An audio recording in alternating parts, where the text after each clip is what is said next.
नमस्कार, मेरा नाम है डॉक्टर पुरु धवन और आज इस वीडियो में हम बात करने वाले हैं कि पैरालिसिस पेशेंट जिसे लकवा हुआ है, जिसके हाथ नहीं चल रहा, पैर नहीं चल रहा, बोलने में दिक्कत आ रही है, उसको किस टाइप के खाने पीने पे ध्यान रखना चाहिए। अगर हम किसी पेशेंट को खाना पीना बताते हैं, चेंजेस करवाते हैं, तो उसके पीछे कोई ना कोई कारण ज़रूर होता है। उस कारण को अगर हम समझ जाते हैं तो पेशेंट हो या उसके घर वाले हों, उसको अच्छी तरीके से फॉलो करते हैं। तो इस वीडियो में मैं आपको एक्सप्लेन करूँगा कि अगर हम खाना पीना बदलने के लिए कहते हैं तो क्यों कहते हैं, उसके क्या हमें फ़ायदे होते हैं।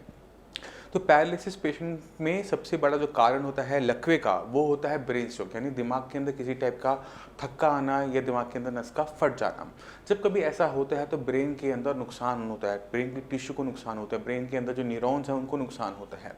अब ब्रेन के पास पावर होती है इसको रिपेयर करने की, जिसके हम कहते हैं न्यूरोप्लास्टिसिटी। अगर आपने मेरी पुरानी वीडियोस देखी होंगी तो आप समझ गए होंगे कि न्यूरोप्लास्टिसिटी क्या मैकेनिज्म होता है। ये ब्रेन का नेचुरल मैकेनिज्म है अपने जख्म को भरने का। आपके हाथ पे कोई चोट लगती है, कट लगता है, तो कुछ टाइम में वो अपने आप भरना शुरू हो जाता है। इसी तरह से जब दिमाग के अंदर किसी टाइप का नुकसान होता है तो उसके भी जख्म भरे जाते हैं और इस मैकेनिज्म को न्यूरोप्लास्टिसिटी कहा जाता है। अब अगर हमारे शरीर के अंदर प्रोटीन की कमी है तो हमारे शरीर पर बने हुए जख्म नहीं भरते, क्योंकि शरीर में प्रोटीन की कमी है और कुछ भी हमारे शरीर में बनता है वो प्रोटीन से बनता है। इसी तरह से जब ब्रेन के अंदर कोई नुकसान हुआ है तो उसकी भरपाई भी प्रोटीन ही करेगा। इसी वजह से जितने भी पैरालिसिस पेशेंट होते हैं उनकी खाने पीने की मात्रा के अंदर प्रोटीन की मात्रा को बढ़ा दिया जाता है, जिससे उनके शरीर में कच्चा माल पूरी मात्रा में हो। तो एक पैरालिसिस के पेशेंट ने क्या ध्यान रखना है कि खाने पीने के अंदर घी तेल को कम करते हुए प्रोटीन की मात्रा को बढ़ा देना है।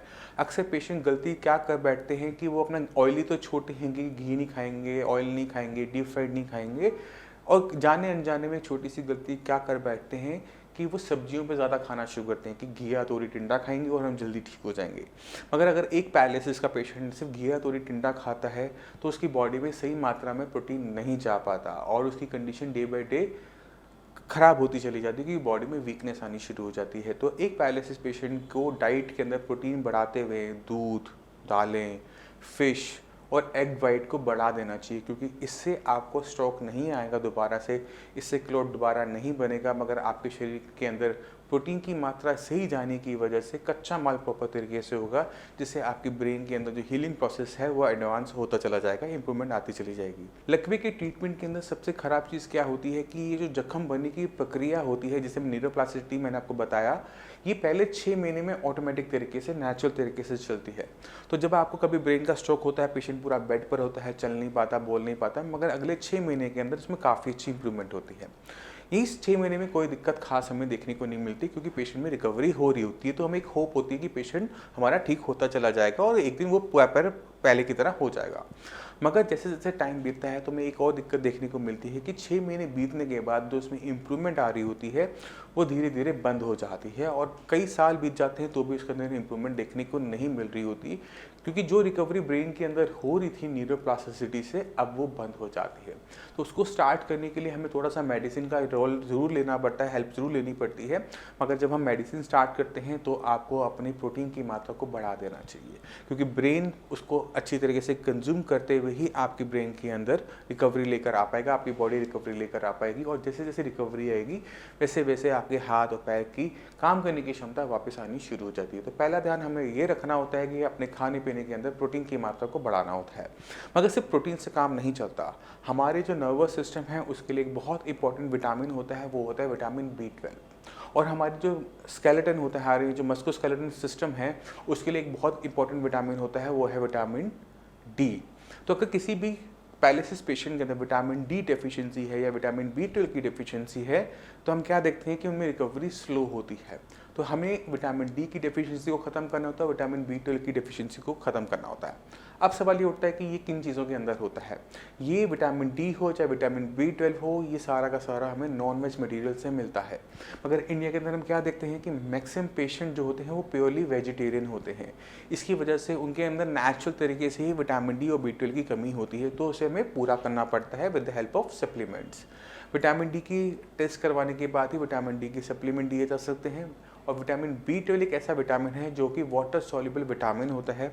इसको आप टैबलेट फॉर्म में, इंजेक्टेबल फॉर्म में आप कंटिन्यूसली ले सकते हैं कि हमारी बॉडी में किसी भी टाइप की कच्चे माल की कमी ना हो, किसी भी विटामिन की कमी ना हो, जिससे हमारी जो प्रोग्रेस है उसमें किसी भी टाइप की हिंड्रेंस पैदा हो। दूसरी चीज़ कि हम खाने पीने में ऐसा क्या बदलाव कर सकते हैं कि विटामिन D और विटामिन B12 हमारी बॉडी में प्रॉपर तरीके से जाए। तो जितना भी नॉनवेज मटेरियल होता है जिसके अंदर जो प्रोटीन होता है, जैसे फ़िश है, चाहे वो हमारा चिकन है, चाहे वो हमारे एग्स हैं, इनके अंदर vitamin D and B12 already rich होता है। तो अगर हम नॉनवेज डाइट ले रहे हैं तो हमारी जो डिपेंडेंसी है सप्लीमेंट्स के ऊपर वो कम हो जाती है, क्योंकि हम उसको डाइट के अंदर प्रॉपर अमाउंट में ले जाते हैं। विटामिन D को शुरू करने से पहले टेस्ट ज़रूर करवाना है, इस चीज़ का ध्यान रखना, क्योंकि vitamin D fat soluble vitamin है, बॉडी में ज़्यादा हो जाएगा तो उसकी टॉक्सिसिटी हो जाती है। तो हमने ध्यान में रखना है कि विटामिन D प्रॉपर हो, और टेस्ट करने के बाद ही उसके सप्लीमेंट्स को आपने शुरू करना है। अब जब एक पैरालिसिस का पेशेंट श्रेयास में आता है तो हम डाइट के अंदर ये बदलाव तो करवाते हैं कि पेशेंट का जो हम प्रोटीन है, चाहे वो दाल फॉर्म में हो, चाहे वो दूध फॉर्म में हो, चाहे वो नॉनवेज फॉर्म में, वो बढ़ा दिया जाता है। मगर जब हम मेडिसिन को स्टार्ट करते हैं तो हमें एक छोटा सा ध्यान क्या रखना होता है कि जितने भी पैरालिसिस के पेशेंट श्रेयास में आ रहे हैं उनको अपने खाने के अंदर खट्टा भी बंद करना पड़ता है। चाहे वो आम है, संतरा है, मौसमी है, कीनू है, नींबू है, टमाटर है, सब्जियों के अंदर ये सारी चीज़ें, खट्टी चीज़ें हमें बंद करनी पड़ती हैं, क्योंकि जितनी भी आयुर्वेदिक मेडिसिन होती हैं इनकी एफिकेसी खट्टा खाने से कम होती है, और ये हम सब अच्छी तरीके से जानते हैं। तो जब आप हमारा श्रेयास का ट्रीटमेंट शुरू करते हैं, पैरालिसिस का ट्रीटमेंट शुरू करते हैं, तो आपने बस थोड़ा सा ध्यान रखना कि आपने किसी भी टाइप का खट्टा नहीं खाना। बाकी अपने डाइट के अंदर दूध है, दालें हैं, रोटी है, शुगर नहीं है तो चावल हम ले सकते हैं, हम बाकी जो सब्जियां हैं सारी की सारी सब्जियां खा सकते हैं। सिर्फ ध्यान के रखना है कि टमाटर सब्जी के अंदर तो जाए, बट टमाटर की सब्जी नहीं खा सकते। जैसे कुछ लोग टमाटर प्याज की सब्जी बना के खा लेते हैं, हम वैसा नहीं कर सकते। किसी सब्जी के अंदर आधा टमाटर जा रहा है, कोई दिक्कत नहीं। तो इन चीज़ों का ध्यान रखना है कि किसी भी तरीके से बॉडी के अंदर खटाई जाती है तो जो मेडिसिन हम प्रोवाइड करते हैं पैरालिसिस पेशेंट को रिकवरी के लिए, उसके काम करने की क्षमता कम हो जाती है। इसी वजह से जो खटाई है वो बंद किया जाता है। दूसरा सबसे बड़ा सवाल पेशेंट का ये होता है कि मैं चाय पी लूँ, तो पैरालिसिस का पेशेंट चाय पी सकता है, कॉफ़ी पी सकता है, किसी टाइप की दिक्कत नहीं आती। आपने बस छोटा सा ध्यान चाय कॉफ़ी के साथ क्या रखना होता है कि इसे खाने के जस्ट बाद कभी ना ले। 2 खाने के बीच में ले सकते हैं, 1-1.5 घंटे के गैप के बाद ले सकते हैं, बट कुछ लोग होते हैं जैसे नाश्ता किया उसके बाद चाय पीनी है, ये चीज़ मत कीजिएगा, क्योंकि चाय और कॉफ़ी दोनों ही आपके मेटाबॉलिज्म को अपसेट करती हैं, उसमें हिंड्रेंस पैदा करती है। तो आपने ध्यान क्या रखना है, चाय कॉफ़ी लेनी है बट गैप में लेनी है, खाने के बाद, मेडिसिन के कुछ टाइम बाद, सडनली एकदम बाद में ना लें, और चाय कॉफ़ी के साथ मेडिसिन ना लें, उतना ही अच्छा होता है। दूसरा सवाल ये होता है कि ठंडा, कि हम ठंडा खा सकते हैं या नहीं खा सकते। तो मई जून के मौसम में जब बहुत गर्मी पड़ रही होती है तो पेशेंट को फ्रिज का पानी तो मना किया जाता है, मगर पेशेंट बहुत आराम से घड़े का पानी ले सकता है। दूसरा जो सवाल बहुत पेशेंट पूछते हैं वो है चावल को लेकर कि हम चावल खा सकते हैं या नहीं खा सकते। तो पैरालिसिस पेशेंट जो होते हैं उनको चावल अलाउड होता है, बस वो एक शर्त के साथ होता है कि चावल ताज़ा बना हुआ होना चाहिए, बासा चावल नहीं खाना होता। ऐसा नहीं होना चाहिए कि चावल बना रात में खा आप अगले दिन रहे हो, तो ये काम मत कीजिए। फ्रेशली कुक्ड जो राइस होते हैं वो आप पैरालिसिस पेशेंट बहुत आराम से ले सकता है, चाहे वो दाल चावल खाए, चाहे वो सब्जी चावल खाए, उसकी मर्जी है, चाहे वो फिश के साथ खाए, वो चावल ले सकता है।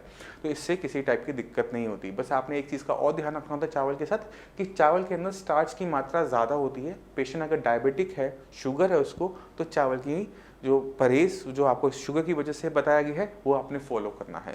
तो आपने बस ये ध्यान रखना होता है कि कोई और बीमारी शरीर में ऐसी ना चल रही हो जिससे कोई दिक्कत हमें पैदा हो। तो अगर हम छोटा छोटा ये परहेज एक पैरालिसिस का पेशेंट कर लेता है कि वो अपने डाइट के अंदर प्रोटीन ज़्यादा लेता है, विटामिन D और विटामिन B12 का टेस्ट करवा के उसके सप्लीमेंट्स रखता है, या अपना नॉनवेज डाइट प्रॉपर रखता है, या फिर वो अपनी खटाई बंद कर देता है जब उसका ट्रीटमेंट श्रेयास से चल रहा होता है, तो पेशेंट में बहुत अच्छी रिकवरी देखने को मिल जाती है। बाकी कौन सी एक्सरसाइज करनी है, कौन सी हमने डाइट लेनी है, वो हम आपको पहले भी बता चुके हैं। अगर आप उसके बारे में और जानना चाहते हैं तो इस वीडियो के एंड पे आप हमारे जो दूसरी वीडियोस हैं उनको भी आप देख पाएंगे। मैं उम्मीद करता हूँ इस वीडियो से आप काफ़ी कुछ समझ गए कि पैरालिसिस पेशेंट को खाने पीने में किन चीज़ों का ध्यान रखना चाहिए। फिर भी आपके माइंड में कोई भी डाउट हो, कुछ भी पूछना चाहते हो तो श्रेयास की जो डॉक्टर्स की टीम है वो अवेलेबल है। आप उनको रिपोर्ट्स व्हाट्सएप कर सकते हो, अपनी वीडियोज़ बनाकर उनको सेंड कर सकते हो, जिससे वो देख सके कि आप में क्या कंडीशन है और उसे हम किस तरह से इम्प्रोवाइज़ करवा सकते हैं। वो आपको एक्सरसाइज भी बताएंगे, डाइट चार्ट भी देंगे, मेडिसिन भी आपको सही तरीके से प्रोवाइड करवाएंगे। हर हफ्ते डॉक्टर आपसे बात भी करेगा, इंप्रूवमेंट भी आपसे पूछेगा। तो जब हम सारे मिलके एक साथ काम करते हैं, डॉक्टर और पेशेंट और के घर वाले मिलके काम करते हैं, तो पेशेंट में फर्स्ट मंथ में ही चेंजेस नज़र आने शुरू हो जाते हैं। आपने एक छोटा सा काम करना होता है कि जब आप ट्रीटमेंट शुरू कर रहे हैं तो आप एक वीडियो बना लीजिए और उसके बाद दोबारा से 1 महीने बाद वीडियो जब आप बनाएंगे तो दोनों में हमें चेंजेस देखने को मिल जाते हैं कि पेशेंट में क्या इंप्रूवमेंट हुई। अब मैं चाहता हूँ कि कुछ आप पैरालिसिस के पेशेंट से मिले, उनकी वीडियोज़ देखिए, तो आपको समझ में आ जाएगा कि श्रेयास कैसे एक पैरालिसिस पेशेंट की जीवन के अंदर परिवर्तन लेकर आता है। नमस्कार, मेरा नाम है डॉक्टर पुरु दमन और आज मैं आपको मिलवाना चाहता हूँ एक पैरालिसिस पेशेंट जिनकी एज है 63 की एज के अंदर पैरालिसिस को हराना आसान काम नहीं होता। तो चलते हैं पेशेंट के पास और उनसे जानते हैं कि उन्होंने इसको कैसे सहा और कैसे इसको देखा। तो शर्मा जी, ये आपको हुआ कब था? मेरा नाम GR शर्मा है और मेरे को ये ब्रेन स्ट्रोक का दूसरा अटैक है। पहला कब हुआ था? पहला 2014 हुआ था। 2014 में। तब उससे रिकवर पूरे हो गए थे? उसका पूरा रिकवर नहीं हो पाया, लेकिन ये 2019 आते आते मुझे दोबारा फिर अटैक हो गया ब्रेन स्ट्रोक का। और ये राइट साइड का हुआ, पहले भी राइट को हुआ था, अब दोबारा भी राइट का हुआ। ठीक है। तो मेरे को चलने फिरने में दिक्कत थी और डॉक्टर साहब की मैंने दवाई खाई। अभी तो 1 ही महीना हुआ है, 1 महीने में मेरे को बहुत इम्प्रूवमेंट है। तो ये जब आपको हुआ था तो आपने कहाँ से इलाज करवाया था? तब मुझे ये सेकेंड टाइम जब हुआ है? हाँ, पहली टाइम भी मैंने एस्कॉर्ट फोर्टिस में करवाया, इलाज कराया। डॉक्टर ने मुझे कहा भाई मेरे को एलोपैथी का जो इलाज करना था कर दिया, अब आप इसके बाद देसी ट्रीटमेंट कराओ। डॉक्टर ने बोला? आयुर्वेदिक, हाँ डॉक्टर ने बोला? हाँ, डॉक्टर ने कहा अच्छा कि आयुर्वेदिक का ट्रीटमेंट कराओ, उससे शायद आपको बहुत आराम मिलेगा। तो मैंने आयुर्वेद में भी इलाज कराया। अब सेकंड बार टाइम हुआ मुझे, तो मुझे डॉक्टर साहब जो संजीवनी, इनसे मुलाकात हुई। तो इन्होंने 1 महीना हो गया मुझे दवाई खाते खाते, जिससे मुझे बहुत आराम है। और मैं आज दोबारा से 1 महीने की दवाई फिर दोबारा लेने आया हूँ। तो इससे मेरे को लग रहा है कि मैं कंप्लीट ठीक हो जाऊँगा। शर्मा जी को जब पहली बार हुआ राइट साइड में हुआ, उसके बाद जब 2019 में हुआ तो एक ही जगह पे दोबारा स्ट्रोक पड़ने की वजह से, दोबारा से नुकसान होने की वजह से शर्मा जी को जो चलने में दिक्कत आने लगी थी कि चल नहीं पाते थे, पैर नहीं उठा पाते थे। तो जब हमने इनको मेडिसिन दी थी तो किसी वो हाथ पैर की रोक की नहीं थी, क्योंकि चल तो पैर नहीं रहा था। बट जब भी पैरालिसिस होता है तो उसका जो ट्रीटमेंट होता है वो ब्रेन से स्टार्ट होता है। अगर आपके ब्रेन का एक हिस्सा डैमेज हो गया है तो हमें वहीं पर ही रिपेयर अप करना पड़ता है। तो जो हमने आपके ब्रेन के साथ किया, हमने किया था न्यूरोप्लास्टिसिटी। न्यूरोप्लास्टिसिटी के अंदर हम क्या करते हैं कि हम ब्रेन को दोबारा से अपने अंदर विकास करने की क्षमता देते हैं। वो दिन याद करो जिस दिन आपको हुआ था, उस दिन आपका हाथ नहीं चल रहा था, पैर नहीं चल रहा था, मगर अगले 6 महीने के अंदर हाथ भी चलने लगा और पैर भी चलने लगा। ऐसा सारे पैरालिसिस पेशेंट के साथ होता है। दिक्कत पहले 6 महीने में नहीं आती है। पहले 6 महीने में मैक्सिमम लोग अपने आप ठीक हो जाते हैं। दिक्कत आती है उसके बाद 6 महीने के बाद, 6 महीने कि जब ये न्यूरोप्लास्टिसिटी, जब दिमाग की विकास करने की क्षमता बंद हो जाती है।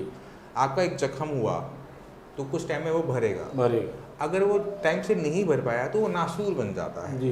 ऐसे ही कुछ आपके ब्रेन के साथ होता है। जब दिमाग में चोट लगी, पहले 6 महीने में भर गया, अब चलने लग गए, हाथ चलने लग गया, ठीक है, नहीं चलता ना, तो वहाँ पर दिक्कत हो जाती है। तो वहाँ पर हमें दोबारा से दिमाग के अंदर विकास करवाना पड़ता है।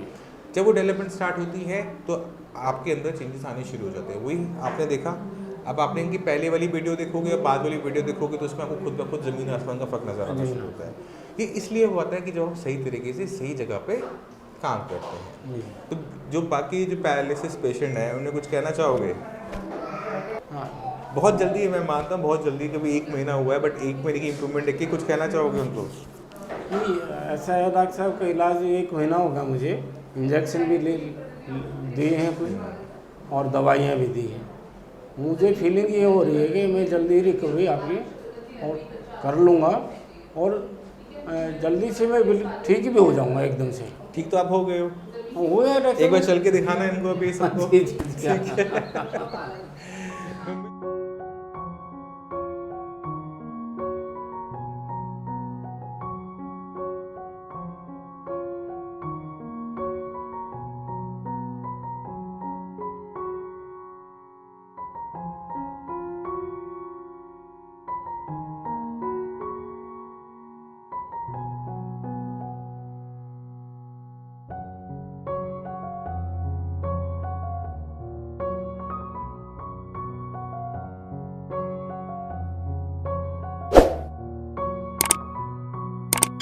अब इसी के साथ मैं आपसे वैसे चलने की आगे चाहूँगा। मिलते हैं अगली वीडियो में, तब तक के लिए धन्यवाद।